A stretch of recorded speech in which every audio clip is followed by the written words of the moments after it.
Primero les presento a este caballero que es periodista independiente, que está de visita en el sur de la Florida y que practica ese periodismo independiente en un lugar no muy saludable para esa práctica, que es Cuba.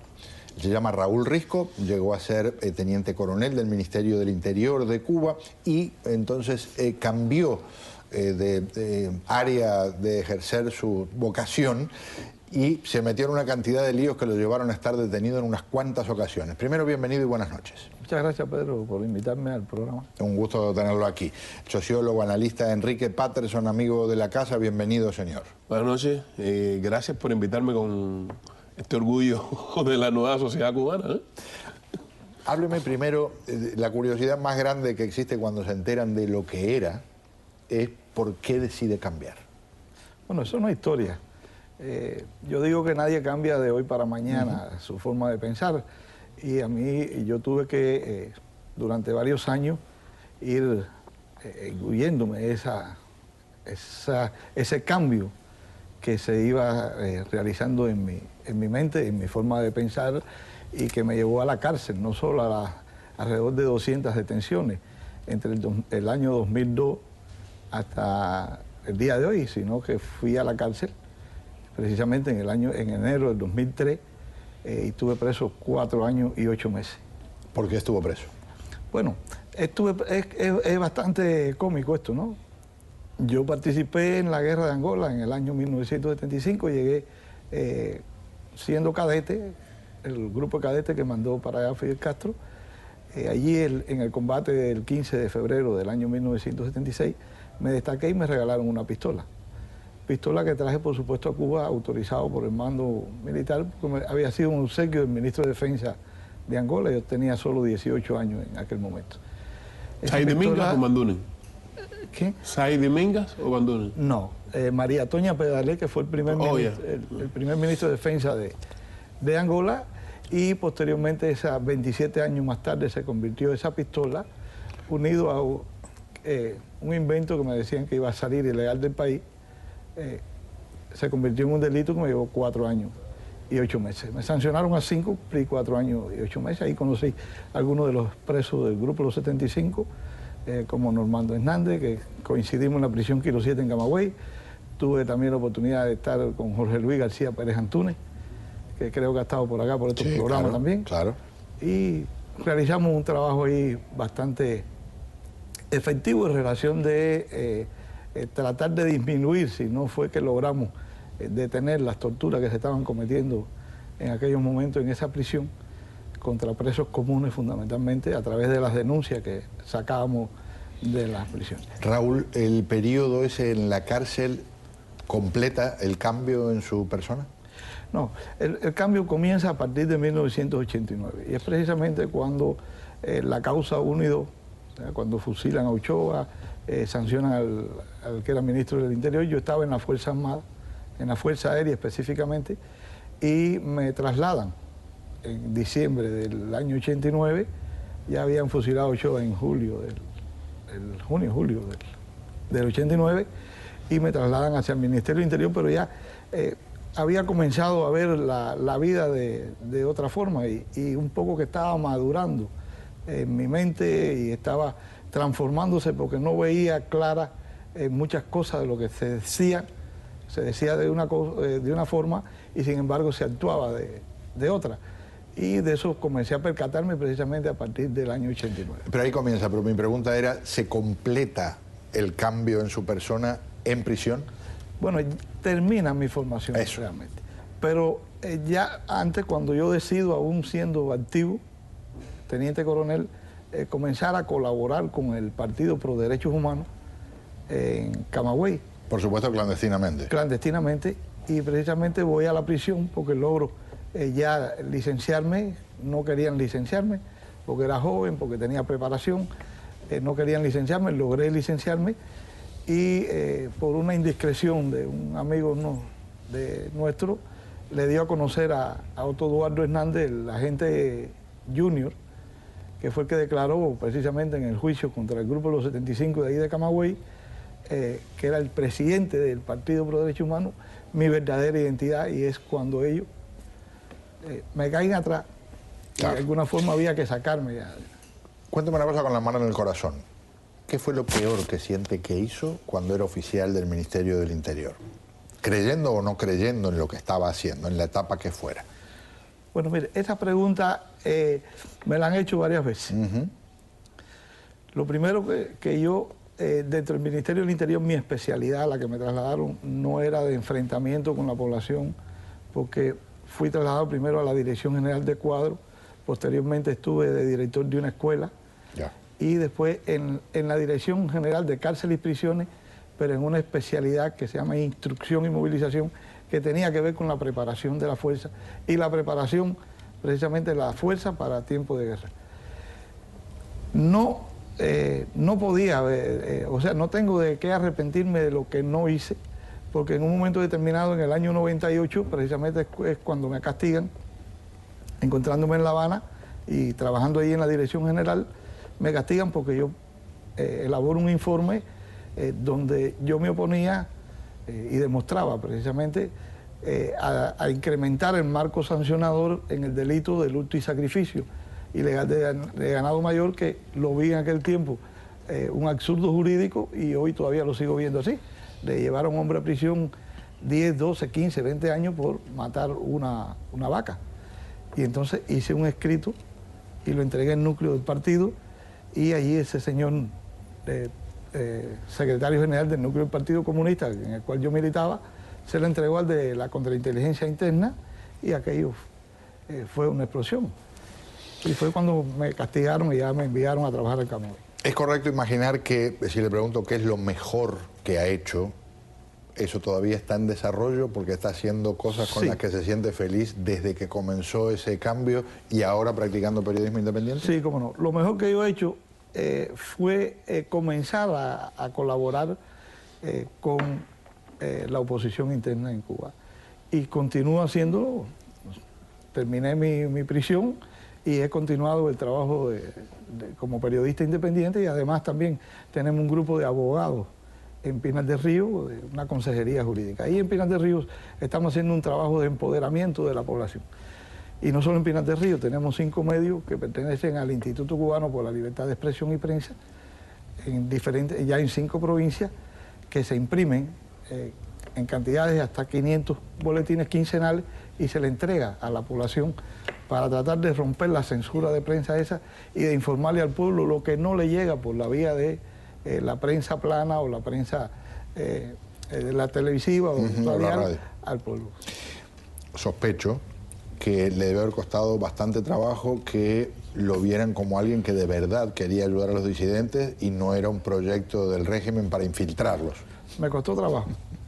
Y aún, aunque ya ese método ellos ya han dejado de utilizarlo porque se han percatado, llevo 14 años en la oposición y donde quiera que llego, lejos de crear una dificultad o de romper, lo que hacemos es unir.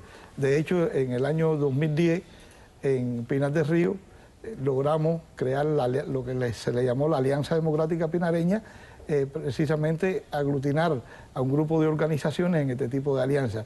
Y este año, en el 2014, el 28 de enero, en conmemoración del aniversario del natalicio de nuestro héroe nacional, José Martí, fundamos el nuevo Partido Revolucionario Cubano, que nace de esas organizaciones y se crea un solo partido.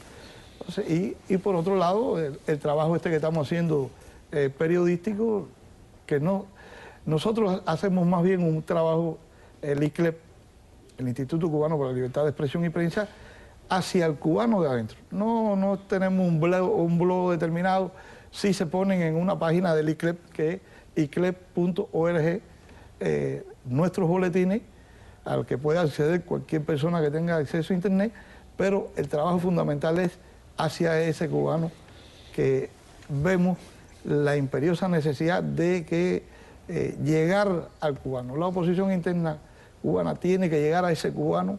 Muchas veces me han dicho que se enteran de más cosas, por lo que se informa, sabe mucho más un cubano que sale de Cuba cuando ve medio noticiero en Estados Unidos que lo que se ha enterado de lo que pasa en Cuba tal vez durante los últimos meses.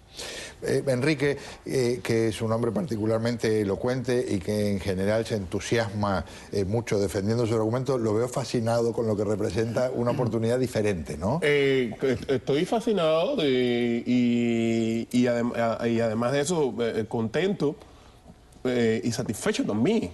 En primer lugar, quiero decir que la consistencia paga, ¿no? Y los seres humanos son los rastros que dejan. Claro. Cuando uno quiere saber de una trayectoria de una persona, sencillamente uno ve cuál es la consistencia, el rastro que dejan, más allá de las declaraciones. A mí me parece que ya tiene un rastro que uno puede leer. Lo que me llama la atención, yo esto lo he dicho varias veces aquí, lo que pasa es que no siempre uno dice una cosa a la que pueda tener un ejemplo práctico, se puede considerar en una conjetura o en una especulación. Claro. Yo siempre he estado señalando el hecho de que cuando analizamos los cambios en la sociedad cubana, tenemos que fijarnos no solo en aquellas fuerzas que están del lado allá a la cerca, porque ya el gobierno las tiene enfocadas como opositores, porque ellos mismos han llegado hasta ahí, que hay que fijarse en el murmullo y el movimiento que está ocurriendo del lado acá a la línea, porque en última instancia ese murmullo es mayor y marca en un momento determinado la tendencia hacia donde la sociedad cubana va a ir. Y entonces a mí me resulta muy interesante la evolución de él y la posición de él cuando todavía estaba en el marco del régimen. Claro. Porque como él, hay una sociedad silenciosa que pueden estar cayendo en una cantidad enorme de contradicciones, pero que en un momento determinado pueden marcar la diferencia, porque una cosa es lo que el régimen tiene planificado para hacer, otra cosa es si pueden hacerlo o no, claro. Depende de cómo lo gestionen. Claro.